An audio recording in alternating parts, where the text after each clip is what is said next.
వర్షంలో సడన్గా బైక్ ఆగిపోయింది. Welcome back to another video. పొద్దున్న వర్షంలోనే మా మమ్మీ మార్కెట్కి పంపించింది. సరైనసి అలా మార్కెట్కి వెళ్ళాము. ఐటమ్స్ కూడా తీసుకునేసాము. ఇంక ఇంటికి రిటర్న్ అవుదాం అంటే వర్షం పడుతుంది. అయినప్పటికీ వచ్చేసాను. ఇంకా అలా మా ఇంట్లో పూజలంతా చేస్తూ ఉన్నారు. మా చెల్లి చూడండి ప్రసాదం కోసం వెయిటింగ్.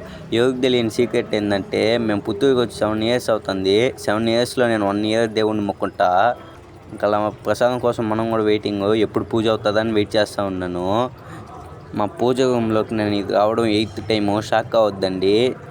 ఎప్పుడు పూజ అవుతుందా అని వెయిటింగ్. మా మమ్మీని తొందరగా చేయమని చెప్పాను. ఇలా ఉండే నన్ను ఇలా మార్చారు. మనం ఏం చేస్తాం, భక్తి కాబట్టి అలానే ఉండాలి. ఇంకా ఫైనల్గా పూజ కూడా అయిపోయింది.